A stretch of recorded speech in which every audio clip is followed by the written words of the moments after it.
Kebiasaan menundanya seperti racun pelan-pelan menggerogoti mimpinya, masa depannya, bahkan kepercayaannya pada dirinya sendiri. Tapi yang mengubah hidupnya bukan motivasi besar, melainkan satu momen kecil yang terjadi secara tidak sengaja. Wanita ini selalu berkata, "Nanti saja, besok juga bisa. Tunggu mood datang, masih ada waktu."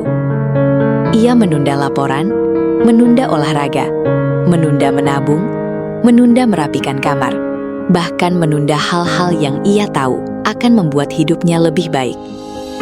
Wanita itu bernama Keira, dan dalam pikirannya, menunda itu bukan masalah besar. Hanya sedikit menunggu, sedikit waktu, sedikit nanti.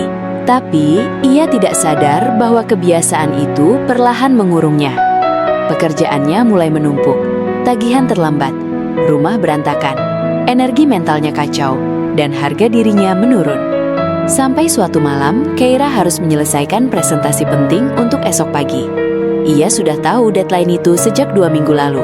Tapi seperti biasa, ia berkata, "Nanti saja." Kini jam sudah menunjukkan pukul 23.47.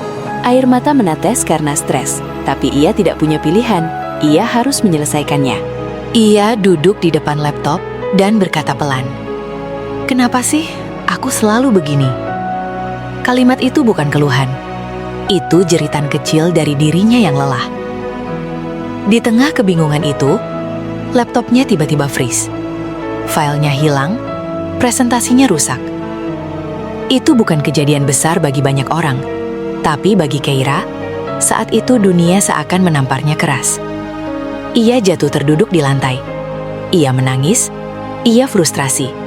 Ia merasa hidupnya sulit bukan karena takdir, tapi karena kebiasaan buruknya sendiri. Ia berkata pada dirinya, "Kalau aku tidak berubah sekarang, kapan lagi?" Itu adalah momen kecil, tapi jadi titik balik. Keesokan harinya, setelah presentasinya selesai dengan seadanya dan ia menerima teguran keras, Keira membeli sebuah timer kecil dan sebuah catatan kosong. Ia menulis di halamannya, 30 hari tanpa menunda. Ia tidak membuat target besar, tidak membuat jadwal rumit, tidak memaksa diri menjadi sempurna. Ia hanya membuat aturan sederhana. Jika bisa dilakukan dalam 2 menit, lakukan sekarang. Hari pertama terasa aneh. Ia mematikan alarm tanpa menunda, merapikan tempat tidur tanpa pikir panjang, mencuci piring langsung setelah makan. Semua kecil, tapi ada sesuatu yang bergeser dalam dirinya. Hari keempat, ia menyelesaikan email yang sudah tertunda seminggu. Hari ke-7, ia mulai menyelesaikan laporan lebih cepat dari deadline. Hari ke-10, ia merasa lebih ringan, lebih jelas, lebih hidup. Dan untuk pertama kalinya, ia melihat bahwa menunda bukan masalah waktu, tetapi masalah beban pikiran. Semakin ia menunda, semakin berat rasanya. Semakin ia langsung melakukan, semakin lega ia hidup. Minggu kedua, Keira mulai merasakan sesuatu yang mengejutkannya, rasa percaya diri. Bukan karena ia sukses besar, bukan karena ia mencapai prestasi tinggi, tapi karena setiap kali ia menyelesaikan hal kecil, ia berkata pada dirinya, "Aku bisa, aku bertanggung jawab, aku tidak lari lagi." Itu membuat hidupnya berubah dari dalam. Minggu ketiga, suasana rumahnya berubah. Meja rapi, ruangan bersih, dan tubuhnya lebih sehat. Perlahan, energi barunya terlihat oleh orang lain. Temannya berkata, "Keira, akhir-akhir ini kamu kelihatan produktif banget. Apa rahasianya?" Ia tersenyum dan berkata, "Aku berhenti menunggu mood. Aku mulai menghormati diriku dengan tindakan kecil." Itu bukan jawaban yang dramatis, tapi itu kebenaran yang mengubah hidupnya. Di bulan kedua, Keira melakukan sesuatu yang tidak pernah ia bayangkan.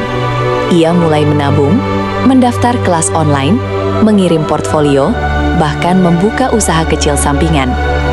Bukan karena hidupnya tiba-tiba mudah, tapi karena ia tidak lagi menunda langkah kecil. Sampai suatu hari, atasannya menghampiri dan berkata, "Presentasi kamu minggu ini sangat rapi, kamu berkembang pesat." Dan Keira tahu, itu bukan karena keberuntungan. Itu karena ia mengubah kebiasaan kecil yang dulu ia abaikan. Beberapa bulan kemudian, Keira menatap dinding kamarnya yang kini penuh checklist kecil. Dan ia berbisik, "Ternyata hidupku tidak rusak. Aku hanya terlalu sering menunda hal-hal yang membuatku bertumbuh." Dan itu pelajaran besar. Kadang, yang memisahkan kita dari versi terbaik diri kita bukan ketidakmampuan, bukan kurangnya bakat, tetapi kebiasaan menunda hal yang seharusnya kita lakukan hari ini.